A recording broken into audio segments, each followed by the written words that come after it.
fechar nossos olhos.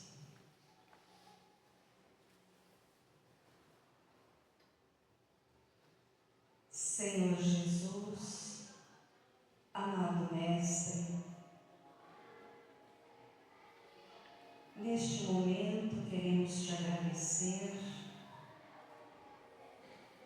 pela noite de hoje, pelo nosso palestrante, pela oportunidade, Senhor, de ouvir os seus mandamentos para nossa mudança interior. Uma das bandeiras do Espiritismo é a reforma íntima. E sabemos, Senhor, que só podemos reformar através do seu amor, da compreensão da vida e das oportunidades que ela nos dá para essa transformação. Abençoe a nossa noite. Gratidão aos benfeitores da casa que nos ajuda, nos inclui, nos protege, para que tenhamos um banquete espiritual para os nossos corações, para a mudança da nossa mente e para colocarmos mais impressões positivas no nosso espírito. Gratidão, gratidão, fica conosco hoje e todo sempre. Que assim seja, Senhor.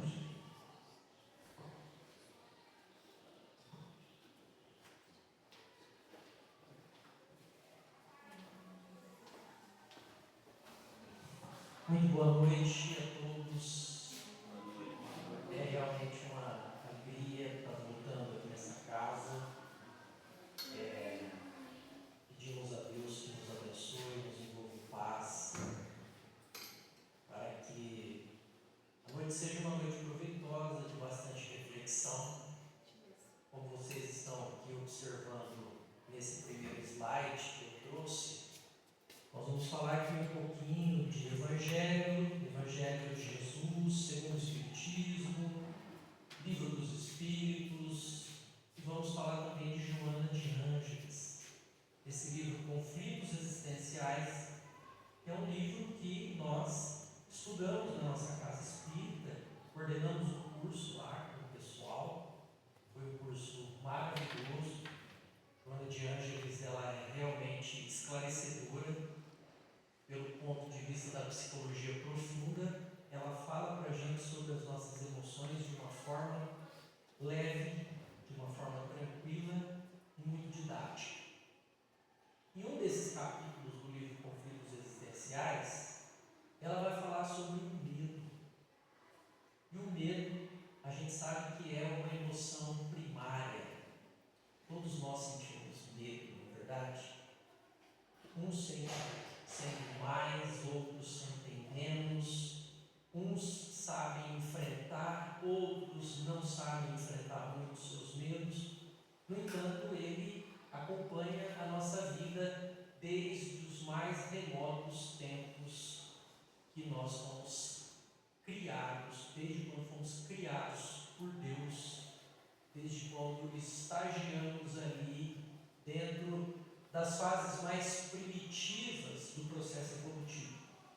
Então, nós precisamos entender que nós fomos criados simples e ignorantes. Isso está na questão 115 do Livro dos Espíritos. Por que é importante a gente saber isso? Que nós somos criados simples e ignorantes. No sentido de que, ao longo da existência, não é? Dentro do processo de reencarnação, nós vamos desenvolvendo as nossas aptidões. Por isso que a vida é uma só, mas as existências, elas são várias. E cada existência traz para nós um aprendizado.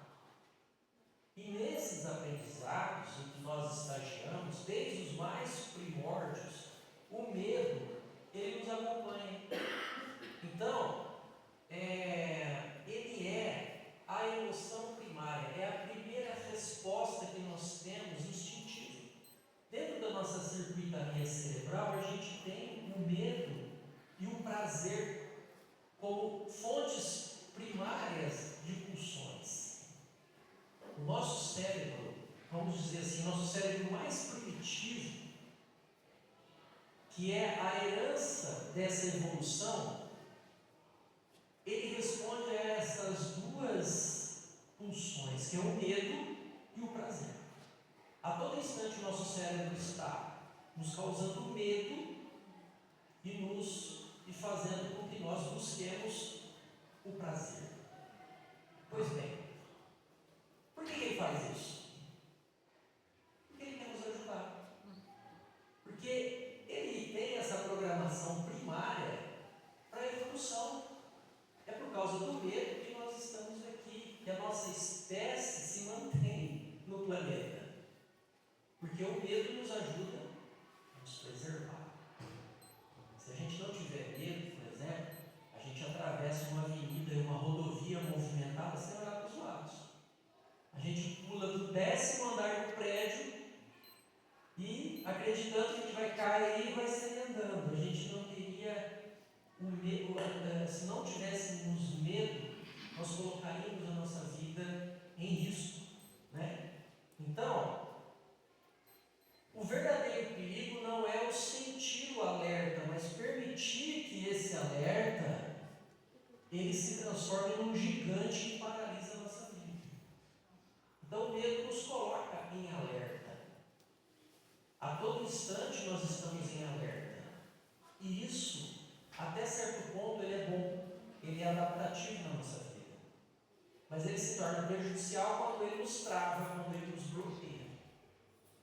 Tem uma passagem do Evangelho de Jesus em que Jesus foi atravessar o mar da Galileia.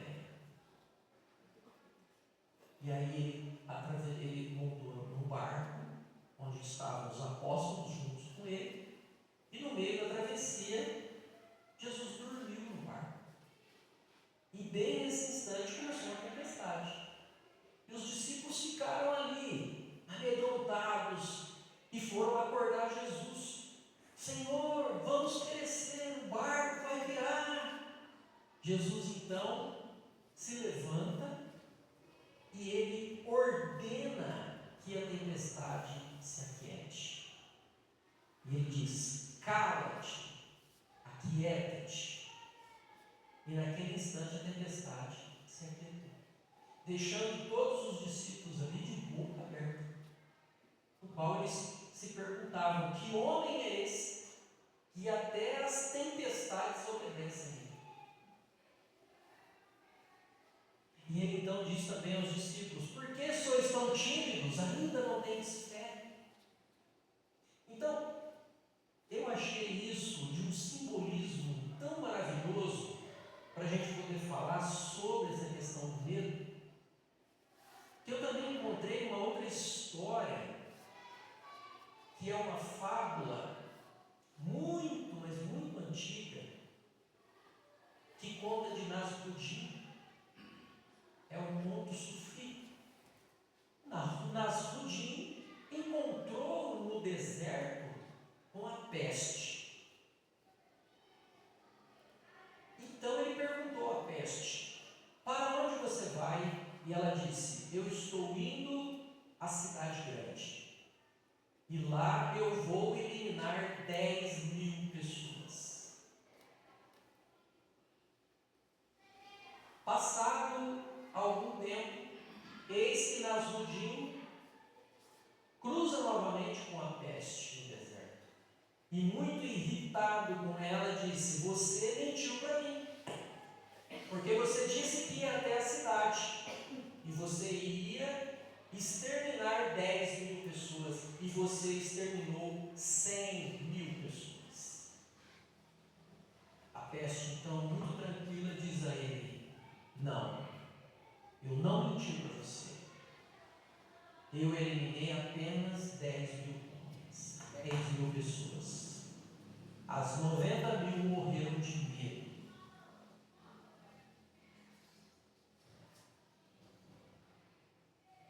Nós passamos por um período, 2019, 2020, da pandemia. Todo mundo lembra desse período trágico. É claro que nós não temos isso em números concretos. Mas quem aqui é profissional da saúde sabe que o que eu vou falar aqui não é nenhum absurdo. Quantas pessoas pereceram no Covid-19 por medo? Nós não fazemos ideia. Uma amiga minha, 38 anos, jovem, um filho na época o filho dela devia ter 7, 8 anos. Ela e o marido tiveram complicações respiratórias, foram para o UPA e tiveram que entrar no oxigênio. Ela teve 2 paradas cardíacas. Ela morreu de Covid? Não. Ela morreu de medo. O medo, quando ele não é administrado, ele nos paralisa. Ele deixa de ser o nosso amigo e ele passa a ser o nosso inimigo. E ele nos acompanha e é importante a gente entender o processo. Segundo nós aprendemos com Joana de Ângeles, ela vem dizer que no momento do despertar da alma, que é o despertar da nossa consciência, nós temos esse despertar da sombra, que ela diz assim, que a gente sai do sono de ignorância e começa a perceber a nossa imensidão, que é o nosso inconsciente, onde nós vamos encontrar muito medo e muita culpa. Então, ela fala que velhas lembranças de erros passados gravados no inconsciente, eles ressurgem. Isso aqui nós estamos falando em coisa de 40 mil anos, é recente. Isso aqui. Antes a gente era um princípio inteligente. Ao adquirir a consciência, nós nos tornamos espírito. Então, junto com o despertar da alma, nós temos o inconsciente também que se desperta. Então, o medo ele não é um retrocesso, ele é a sombra natural de uma alma que está finalmente acordando para a luz. Faz parte do processo de desenvolvimento nosso. No entanto, ele entra para a gente como algo instintivo e permanece durante muito tempo, porque até hoje, com o desenvolvimento da razão, nós ainda temos ele instaurado dentro da gente como um fator importante para a nossa vida. Então, eu encontrei um estudo de caso para a gente poder discutir aqui, pensar juntos. Nós vamos falar da Helena, uma personagem fictícia, uma trabalhadora ativa do centro, sempre trabalhou na distribuição das mensagens, na água fluidificada, com muito custo ela foi trabalhar nos passes. E aí o diretor da casa chamou a Helena para assumir o posto de coordenadora da livraria e da biblioteca. Naquele instante ela sentiu um frio na barriga, ela sentiu um gelo, borboletas no estômago, e ela declinou, dizendo que ela não tinha tempo, que faltava tempo para ela fazer esse trabalho. No entanto, ela estava fugindo, porque ela foi tomada pelo medo. E nesse instante, então, ela declina o pedido, dizendo que ela estava com medo. Eu faço igualzinho. Você também faz assim? Faço. Olha, só você.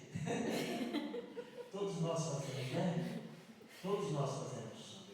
Todos nós temos um momento na vida em que nós nos deparamos com situações que nos colocam em desafio. Então, Helena é um caso muito interessante que a gente pode colocar como aqui a anatomia do auto-boicote, porque ela se auto-boicotou.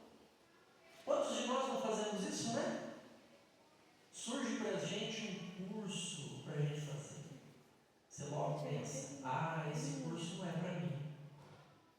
eu não vou conseguir ler esse livro. Eu não vou conseguir entender o que está escrito nesse livro. E você se auto-boicota e você não se desenvolve. Quantas situações de oportunidade de um novo emprego, uma oportunidade de desenvolvimento profissional, a gente declina também. Oportunidades da gente crescer materialmente, porque não tem nada errado a gente crescer materialmente. Ou até de crescimento espiritual, a gente tem medo.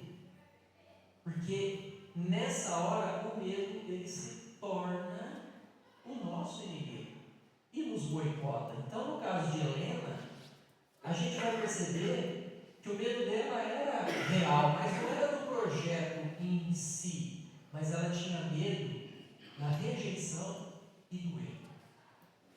Porque vinha um pensamento na cabeça dela: e se eu errar?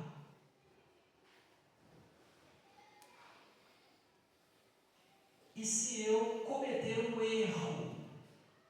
As pessoas vão me julgar, as pessoas vão falar alguma coisa ruim de mim. E nesse caso, então, por imaginar essas ideias na sua cabeça, ela declina. Então, o gatilho foi o convite para o trabalho.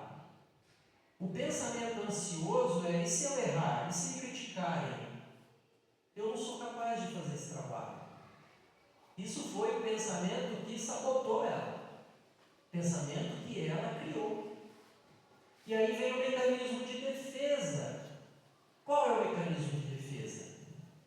Ela recusa, usando uma máscara da prudência e da falta de tempo. Então, quando ela diz que não tem tempo, que ela está sendo prudente, na verdade ela está mascarando isso. É um recurso que nós utilizamos para a nossa defesa. Qual que é o resultado? É isolamento, estagnação, aquela ruminação pessimista, né? E a pessoa acaba assim permanecendo aonde ela está e não se desenvolve. Isso é muito comum quando a gente tem imaginação receosa. Dentro do nosso trabalho, que nós estudamos e trabalhamos com a terapia cognitivo-comportamental, a gente sempre entende que o medo, ele raramente ele é verdadeiro, mas ele se torna um perigo iminente na nossa mente. Então, a gente sofre por antecipação. Né? A gente acaba sofrendo por antecipação. Então, a gente tem um gatilho externo, a gente tem um pensamento distorcido e a gente tem um sofrimento real. Porque o sofrimento ele é verdadeiro. A gente sente a ansiedade. Então, quando eu vou de Paris até São Paulo fazer uma viagem e eu vou de carro, eu fico imaginando às vezes: mas será que vai dar tudo certo? Eu penso assim. Eu não fico pensando: será que vai dar certo? Não. Na minha mente eu penso: vai dar errado. Eu fico imaginando o pneu furando na estrada, sem ninguém para me ajudar. Eu fico imaginando um carro me fechando, eu batendo no carro, um acidente. Eu fico imaginando coisas catastróficas.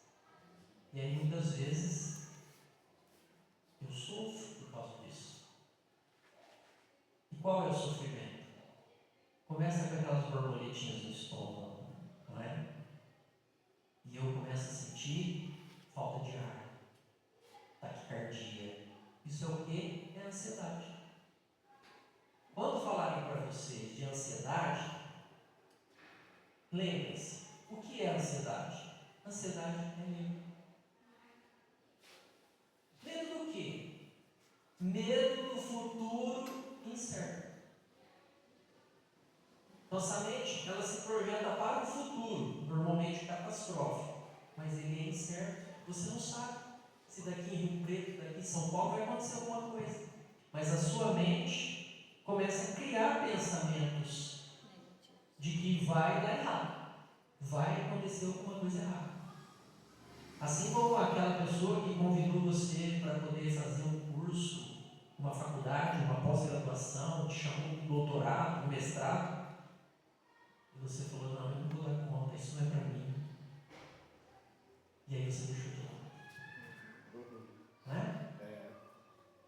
O relacionamento, tinha uma pessoa legal, bacana, de repente vale a pena você investir no relacionamento, poderia namorar, poderia casar, poderia ter filhos, constituir uma família. Você ficou com medo. Ah, medo do quê? Medo de ser rejeitado, medo de ser traído, medo de ser enganado, medo de não dar certo.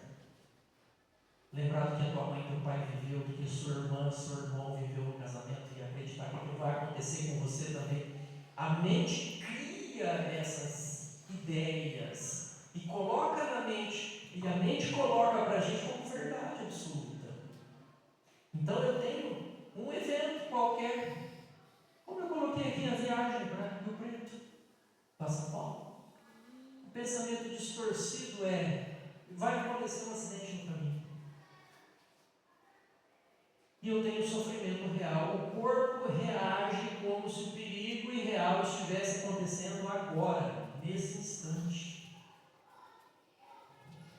Mas tudo vem de um pensamento distorcido. E eu vou criar o quê? Eu vou criar uma máscara para me proteger disso. Eu preciso me proteger disso. Como eu me protejo?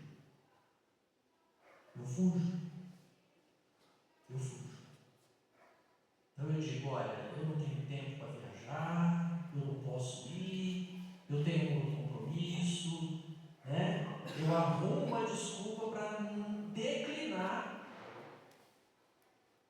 aquela solicitação. E aí eu fico mal por causa disso, porque esse é o problema, que a gente fica mal depois. A gente fica ruminando aquilo, mas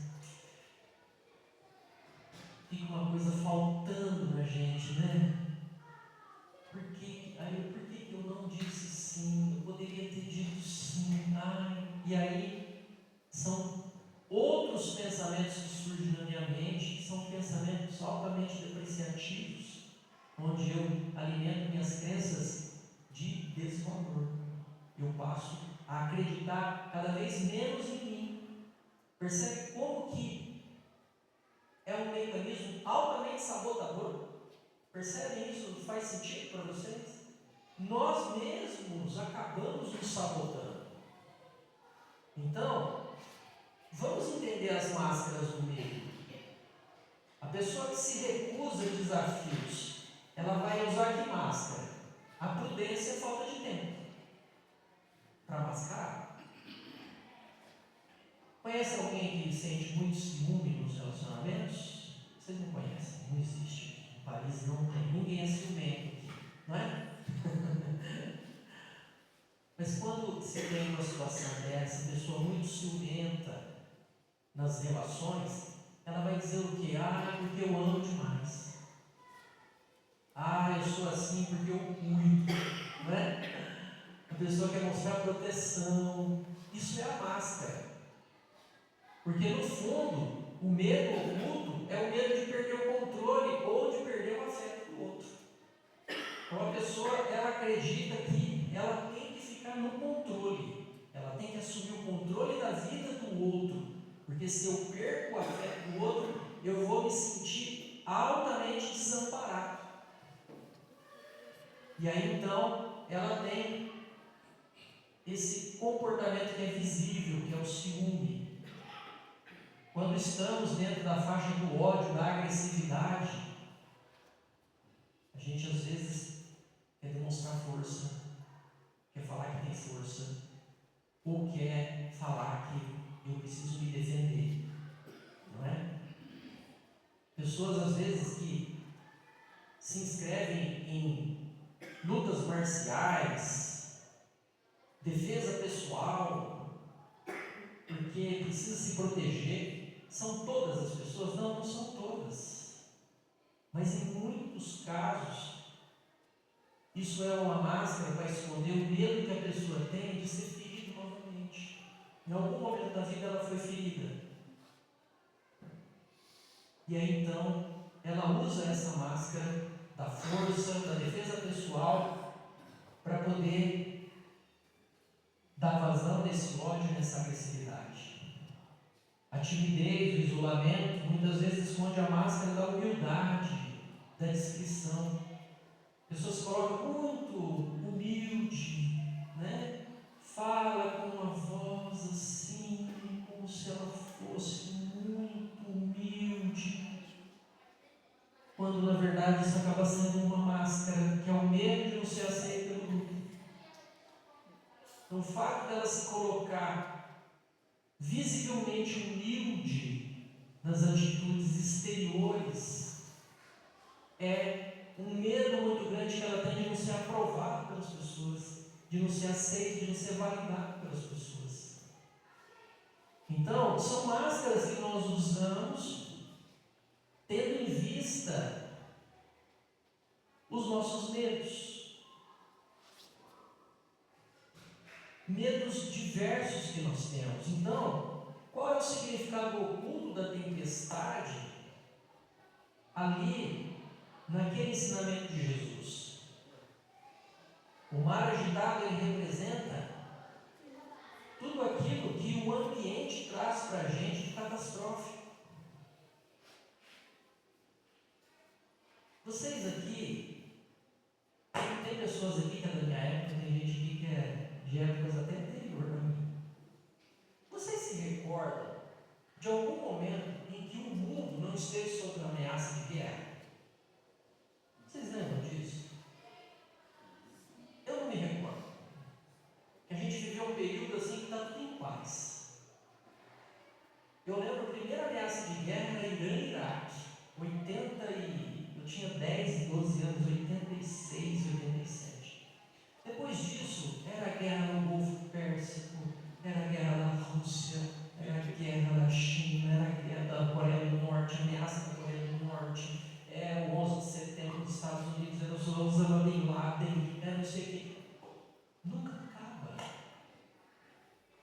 Porque parece que o nosso mundo, a todo instante, fomenta o medo na gente. Parece que é importante que estejamos a todo instante inseguros. Por que será que é isso? Nós já paramos para pensar sobre isso? Termina uma crise mundial, começa outra crise mundial. Dificuldade financeira. Alguém lembra aqui do momento de paz? Não é? Quanto que a nossa moeda esteve estável? Eu brinco dizendo assim para os meus amigos, né? Olha, se eu fosse esperar um momento de estabilidade para poder ter filhos, eu não teria nenhum filho. Eu tenho 2. Meus 2 filhos nasceram num dos períodos mais críticos da minha vida. Ah, mas foi acidente? Não, eles foram programados. Nós programamos certinho, ó, velho, vamos ter um filho agora, né, o ano que vem, depois de 4 anos nós vamos ter outro filho. E programamos e realizamos, graças a Deus. Mas não estávamos em estabilidade financeira. Às vezes a gente fica assim, querendo estabilidade, e essa estabilidade ela nunca vem, não é? Então o meio ele está sempre influenciando a gente para ter medo. Se a gente ligar a televisão, acessar a internet, o que a gente acha? Desgraça, catástrofe, não é? São as más notícias, é um assassinato aqui, é uma corrupção ali, não é?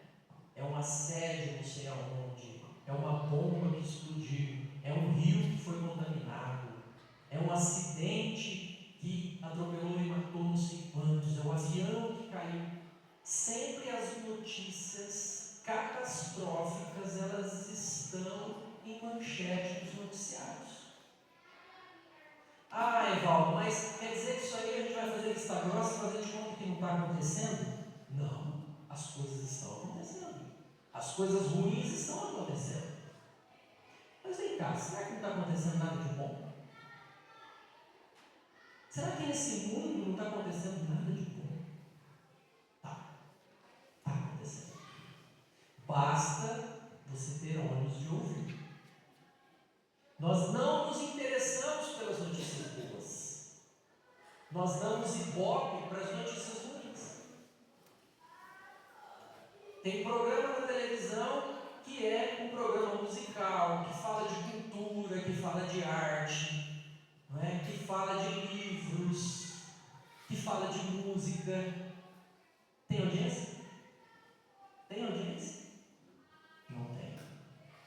Tem audiência o canal do Cidade Alerta. Se você passar a mão debaixo da televisão assim, ó, você suja de sangue. É um perigo. Isso tem. Então isso é um lixo que é despejado nas nossas residências através da internet, dos canais e da mídia, que a gente sintoniza. E isso estimula o que na gente? Medo.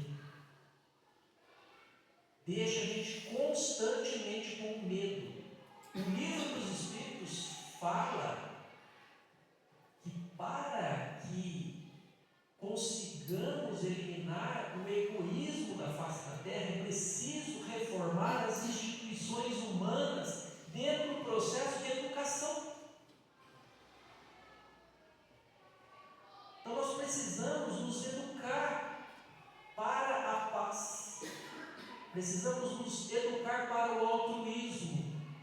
Porque quando nós olhamos para o nosso próximo e vemos nele o egoísmo, a tendência é a gente se colocar um passo atrás e a gente ficar na defensiva. E com isso, o egoísmo é fomentado. É a mesma coisa que acontece com ele.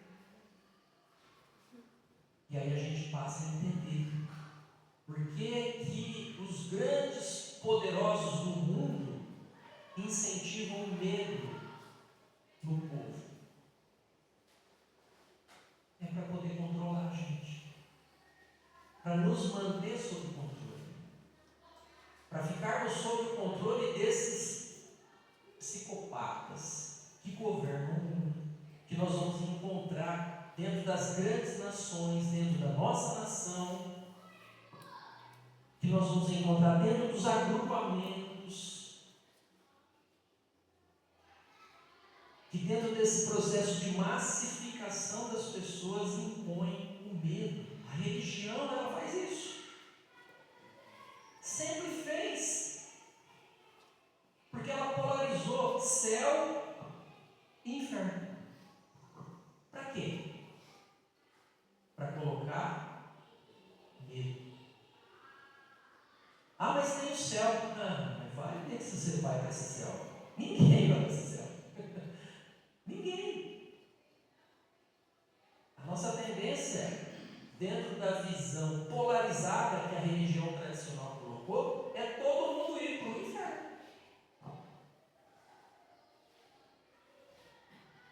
E o bom disso é que a gente vai encontrar um monte de gente conhecido lá, né? Não é verdade? Eu fico imaginando se eu for para o céu, não vou conhecer ninguém. Eu vou chegar lá, nunca vi esse povo, mas no inferno eu vou conhecer um monte de gente. O Espiritismo já não traz isso. O Espiritismo não impõe medo na gente. Ah, Evaldo, mas a gente lê os livros ali e a gente fica com medo. Mas não é o objetivo da obra. Se a gente pegar um livro, por exemplo, Nosso Lar, nós vamos ver a região do umbral. A gente lê aquilo, a gente fica morrendo de medo. E como a gente tem uma tendência tradicional, católica, apostólica, romana, a gente traz aquilo como uma visão do inferno. não é? Então, o umbral acaba sendo um inferno católico para o espírita. E não foi isso que o André Luiz quis trazer para a gente. Ele não veio retratar o umbral para a gente ter medo. Não foi para isso. Porque ele fala que o umbral é aqui na Terra, começa aqui. Então, nós não precisamos ter medo de quando a gente se encarnar aí para o umbral. Porque nós já estamos no umbral. O umbral começa aqui. O umbral nada mais é do que o nosso inconsciente. Nossas mentes culpadas e amedrontadas que nós trazemos dentro desse despertar da consciência. O livro Memórias de um Suicida, por exemplo, de Ivone Amaral Pereira, ela traz aquela região chamada Vale dos Suicidas. O espírito ali aqui falou, morrendo de medo. Por que tem medo daquilo?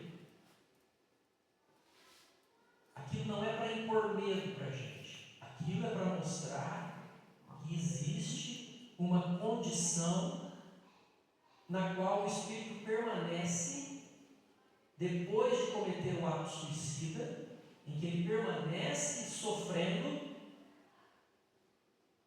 mas ele está ali dentro de um departamento de assistência no Hospital Maria de Nazaré. O Vale dos Suicidas não é um lugar para purgar, para castigar as pessoas, não. São espíritos que estão dentro de uma frequência patológica mental e que estão assistidos. É um departamento de assistência. Mas a gente interpreta isso tudo como uma punição, como algo que é expiatório no sentido de punir quem fez o errado. Não é? Então a doutrina espírita não traz essa conotação para a gente. A doutrina espírita, ela é consoladora, porque ela vem mostrar para a gente que tudo aquilo que a gente faz, que a gente planta, a gente colhe. Não existe castigo, que Deus não é esse ser supremo que nos criou imperfeito para poder castigar a gente, para poder machucar a gente quando a gente erra. Não, Ele é soberanamente bom, soberanamente justo. Criou leis eternas, leis perfeitas, que regem todo esse processo de desenvolvimento e que nós estamos aqui nessa terra aprendendo a cada reencarnação. Ele não desiste da gente. Jesus já disse que nenhuma das ovelhas se perderá. Mas o medo ainda nos mantém com aquela crença de que nós somos pecadores e que nós seremos punidos por Deus. Isso até certo ponto pode frear os nossos impulsos, mas em um determinado ponto isso bloqueia e cria um bloqueio para o desenvolvimento do próprio amor. Porque quando nós nos amedrontamos dentro de uma situação na qual é uma oportunidade de eu fazer multiplicar os meus talentos, eu estou agindo com medo e eu não estou crescendo. E se a gente for buscar o ensinamento do Evangelho, aquele servidor que teve medo, ele enterrou o talento dele. E o medo dele não foi justificativa para o Senhor, que acabou despachando aquele servidor, entregando o talento dele para aquele que tinha mais talentos, que multiplicou, e ele foi para as zonas exteriores onde teve pranto e ranger de dentes. Onde é essas zonas exteriores? É a reencarnação. Voltou. Então vai lá, ó, começa de novo. Reencarna novamente. Porque onde é que tem pranto e ranger de dentes? Aqui. Não é? Eu usei muito tempo plaquinha na minha boca, sabia? Porque meus dentes rangiam. Sabe Deus o que eu sonhava à noite? Que eu passava no meu inconsciente, que eu rangia meus dentes. E tem pranto aqui na terra. Por quê? Porque é o estágio de evolução que nós precisamos passar. entender até que ponto esse medo ele é funcional na nossa vida e até que ponto ele é disfuncional na nossa vida, porque ele cria uma barreira contra o amor. E Jung diz isso, que o amor é a maior potência do universo, e que antes de buscarmos o amor, nós deveríamos buscar dentro da gente desconstruir as barreiras que nós construímos contra ele, porque construímos barreira contra o amor. E que barreira gigante é essa que nós encontramos nos nossos vínculos? Vem um convite: fulano, ajuda aqui a dar um passe. Ai, mas quem sou eu para dar passe? Meu Deus, ai, tem pensamentos confusos.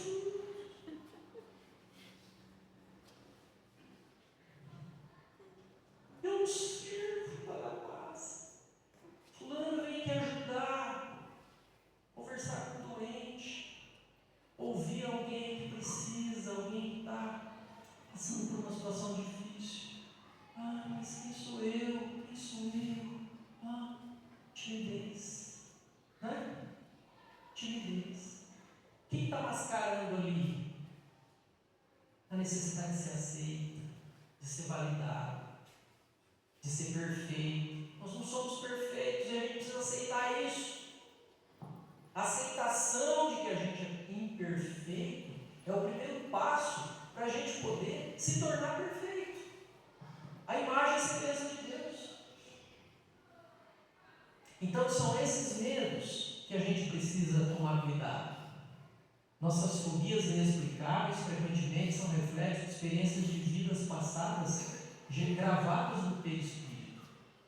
Então existem medos que nós temos que está dentro do nosso inconsciente, que foram experiências que nós vivemos em outras encarnações. E aí no livro dos Espíritos, na questão 459, os Espíritos dizem para a gente assim, que as entidades influenciam os nossos pensamentos e o medo atua como um dial de rádio. Ele diminui a nossa vibração e facilita a sintonia com mentes necessitadas e sombrias. Porque nós temos aqui a mente física, que faz a interpretação do medo visível muitas vezes, e aquele medo invisível está no nosso perispírito invisível, que são traumas que nós carregamos de outras existências e trazemos para essa vida como uma lembrança um tanto obscura, que é consequência dos atos que, por ignorância, nós cometemos no passado, escolhas infelizes que nós fizemos no passado. E por que nós não superamos isso? Muitas vezes porque nós não aplicamos o perdão a nós mesmos.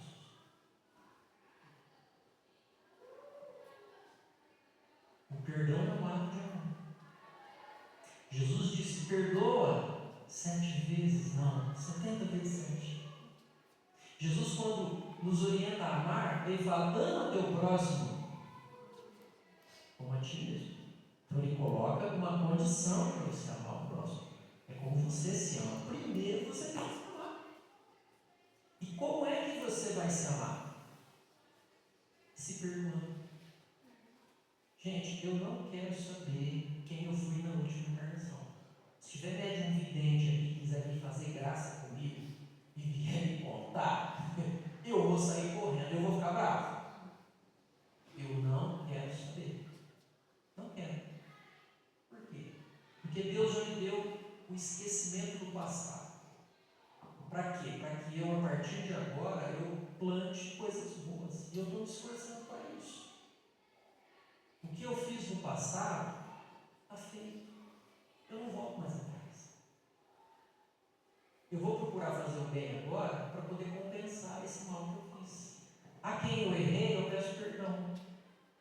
Mas primeiramente eu perdoo a mim mesmo, porque eu fiz acreditando ser o certo na época. E é assim com a gente. Quando a gente erra, a gente sempre erra acreditando que aquilo que a gente fez, a escolha que a gente optou, era a melhor. Só que você está analisando com a tua cabeça de agora, não com a tua cabeça de antes. Não é justo isso. Naquela época você fez e está tudo bem, está feito. Se perdoa por isso. Segue tua vida. Porque através desse auto-perdão, que é o exercício do auto-amor, eu consigo me reequilibrar espiritualmente e mentalmente. Porque se eu não me reequilibro, os espíritos que estão sintonizando comigo vão potencializar esse medo. Eles estão observando isso. Então junta a vulnerabilidade psicológica, que é aquela imaginação que eu tenho, né, de algo catastrófico que vai acontecer, e junta com a vulnerabilidade espiritual, que junta a sintonia e a indução telepática. Eu tenho aqui o ciclo da tempestade íntima. É onde o medo ele vem com toda a fúria. Então o medo, quando ele assume o M, nós esquecemos de Jesus. Quando o medo assume, nós esquecemos do Cristo interno. Então essa imagem de Jesus dormindo é altamente ilustrativa e maravilhosa para as nossas reflexões. É um simbolismo maravilhoso. É o mestre dormindo. Representa a presença divina de Deus e o amor que está esquecido dentro da gente. Nós estamos ali como os apóstolos ali, apavorados. Por que estamos apavorados? Porque o Cristo está dormindo dentro da gente. Nós precisamos acordar o Cristo dentro de nós. Porque se tem alguma coisa que transforma o medo, é o amor. O amor, ele transforma o medo. O amor, como diz Jung, é a maior potência do universo. Quem tem amor, diz Emmanuel, acumula poder. Olha que coisa linda. Amor é o poder. Então é preciso ver esse ponto de virada. Cala-te e aquieta-te. Precisamos dizer isso para os nossos medos primários. Cala-te e aquieta-te. A mensagem que você está me dando, que eu não sou capaz, que não vai dar certo, que vai acontecer uma catástrofe, não é verdadeira. Eu não tenho evidência concreta nenhuma que indo daqui para São Paulo vai acontecer acidente. A minha mente está mentindo para mim e eu estou acreditando nela. Eu não dou conta de fazer isso, é muito para mim. Quem falou que isso é verdade? Então, cala-te, aquieta-te. Porque vocês estão tímidos, ainda não têm fé. Ou seja, é a fé lúcida, é o amor, que são esses comandos definitivos para silenciar essas nossas tempestades do nosso inconsciente. É através disso, porque onde tem o amor, o medo, ele é deslocado. Joana de Ângeles vem falar isso para a gente. O medo e o amor não convivem no mesmo espaço. Você não luta contra o medo diretamente, você desloca, preenchendo o espaço interno com amor e com confiança. Quanto mais a gente ama, mais a gente desloca esse medo, porque nós desenvolvemos a fé. E nós vamos então para essa bússola da paz interior. Mente, espírito, coração e as nossas mãos. A mente racionalizando, perguntando para mim mesmo: isso é um perigo real ou é apenas a minha imaginação que está criando tragédia? Eu tenho que racionalizar. O espírito em oração, a terapia da oração, que quebra a sintonia com as mentes sombrias, elevando o padrão vibratório e atraindo a presença dos bons espíritos na nossa vida. Quando eu oro, quando eu silencio a minha mente, eu me sintonizo com os espíritos superiores. O coração, pela autocompaixão, aceitando que nós somos espíritos em evolução. O erro não é um fracasso definitivo. mas Ele é um mestre hábil que nos ensina a fazer melhor. Então, eu preciso ter autocompaixão comigo, porque eu vou errar. Eu já errei muito na minha vida. Eu preciso aceitar que eu ainda vou errar bastante. Mas eu tenho que ter dentro do meu coração a atitude, a sinceridade, o propósito e o esforço para fazer sempre melhor. Porque se reconhece o verdadeiro espírita, não é pela fala, pela oração, pela oratória e nem pelos bens que a gente vê ele distribuindo. Reconhece-se um verdadeiro espírita pela sua transformação moral, que só Deus vê, e pelos esforços que ele empreende para tomar suas más tendências, e também só Deus vê. As mãos é a ação do bem, sair da gente mesmo, estender a mão para ajudar o próximo, desenvolver o altruísmo, desenvolver a compaixão, a solidariedade, a empatia para com as pessoas, ajudar o próximo. A gente dessa forma não vai ter tempo para cultivar esses pavores imaginários, porque a nossa vida ela vai ser transformada a partir do instante em que eu procuro transformar a vida de alguém. Então, esse é o antídoto definitivo: o amor a si mesmo, com a autocompaixão, o amor ao próximo através da solidariedade, serviço, caridade, e o amor a Deus, a confiança no Pai amoroso, que transforma a nossa relação com o futuro. Saber que somos filhos de Deus e Ele é o nosso Pai, que não nos desampara em instante nenhum. E dessa forma, vamos ter o amanhecer da alma, porque vencer o medo não quer dizer que nós nunca mais vamos sentir. Significa caminhar com coragem, sabendo que a vida nos convida ao amadurecimento constante. As tempestades elas vão surgir na nossa vida.